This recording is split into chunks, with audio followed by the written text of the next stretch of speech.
Welcome back to another episode of Steve Talks About Night Vision Stuff. In today's episode, we're going to talk about the ruggedized aluminum J-arm, why you might want it, features and controls, thought process that went into it, and basically, how to use it and things to watch out for. So let's get into it.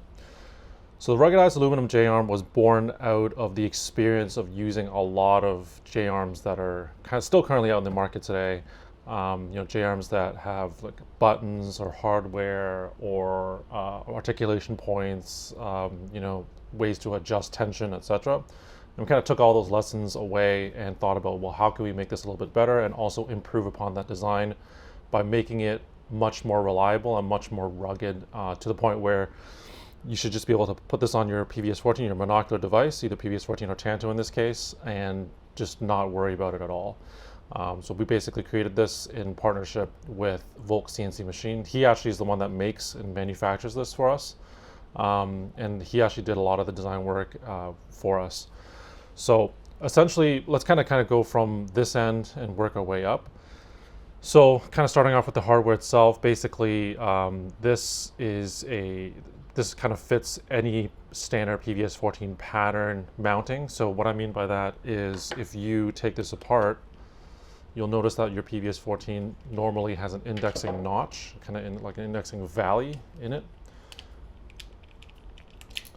and basically relies on this to kind of basically make sure that it's lined up, and this basically counter rotation ridge essentially. So it works with any PVS-14 monocular style device that has that kind of footprint, and basically all you do is attach it like so. With, you can probably hand tighten it, although not the most secure. And then just snug it up with a flathead. And again, you can use a quarter or any sort of similar device.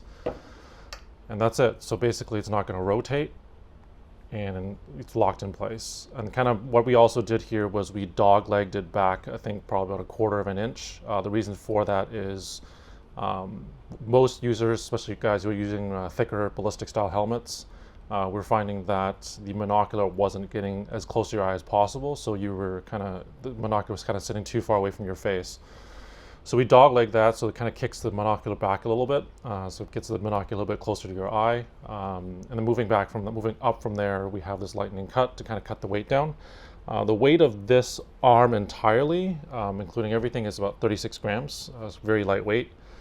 We also did another lightning cut here on the top, basically just while still maintaining the rigidity of the arm itself. And then what's also nice about this design is that you'll notice that it's kind of multi-curve, and the reason why we did that is for two reasons. One was to kind of get rid of an additional articulation point that we felt wasn't really necessary, but also we wanted to follow the contour of your night vision device. So in this case, your Tanto kind of follows that curve, and then as you can see on this PVS-14 here, follows that perfectly. And then the other reason kind of for that was that we had actually designed this around the Cadex mount, to be quite honest, and also Wilcox mounts as well. But the idea behind that is that, as you can see, it basically follows the contour of the actual adjustment itself. You're still able to articulate this and move your sled forward and backwards as you need to. Still allows you access to do that. And then what's most important about this design is that it allows you to swing this left and right from your right eye to your left eye, but then most importantly kind of allow you to stow it up outside of view. So you don't necessarily have to go in and flip your night vision up and down. Obviously you can still do that, and then this obviously works on the other side as well. So you can kind of clear your unobstructed vision without having to kind of press buttons to flip your night vision up and down. All of it's forced to overcome, and you can swing it up and down into view. And like I said, you can go right to left, etc., and then swing it up as well. And then what's nice about this is you can swing it up, and as you can see kind of from the side profile here, it does kind of get this to like basically stows it closer to the helmet. So most night vision arms would kind of put it around here because it doesn't have that additional articulation. That additional bend in the arm that we optimized for. So what you kind of get is this kind of, you have this giant thing kind of hanging off the front of your head, but with our arm, you can basically swing it so it's snugged up closer to your helmet, and then kind of going to the other side, you can basically do the same thing here. So it gets it a lot closer. Like I said, other arms which we kind of have it hang out in front of you, not the greatest. Gives you a lot more perceived weight up front. This just makes it a bit more comfortable to wear for extended periods of time when you're not using your night vision device. And then to deploy it, kind of swing it down and swing into view. And then that's it, basically. So kind of going back to the arm itself, we've added, internal to the arm itself, kind of where it attaches to this, this knuckle here, we've actually put in 2 steel washers. And the reason why we did that is rather than have this tension adjustment kind of clamp directly on the arm itself, and then when you swing it, it sort of starts to open it up.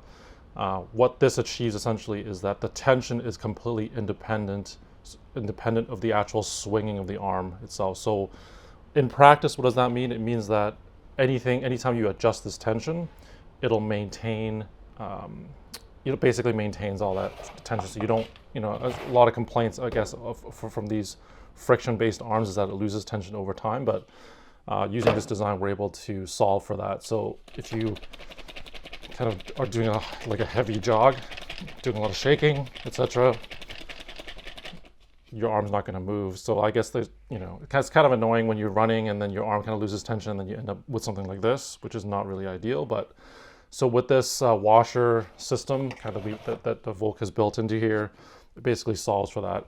So basically moving back to the arm itself, really just focusing on more so the dovetail now. This is a full mil spec toleranced dovetail. So if you're using like genuine Wilcox mounts, genuine Cadex mounts, genuine Neurotos mounts, etc., you don't have that weird off-spec wobble that you get with aftermarket dovetails.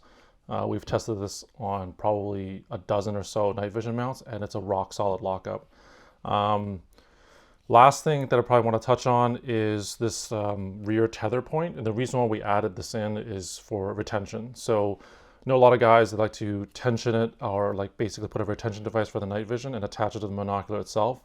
The problem with that approach that we found is that, especially for something like a friction or force to overcome style of an arm, is that the tension that you apply to the device itself ends up kind of just like slowly over time pulling the device either up or down, etc. But by, I'll show you a better view here.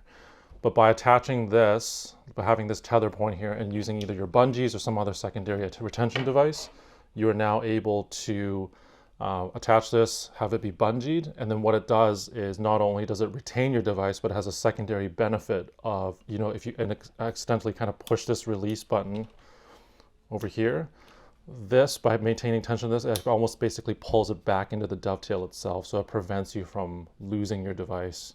And also, best of all, it doesn't affect your setting for where you position the arm itself. So hopefully that kind of covered everything that we wanted to talk about with regards to this J-arms. And I know this is a short video. If you have any questions, leave them down in the comments below or hit us up via email.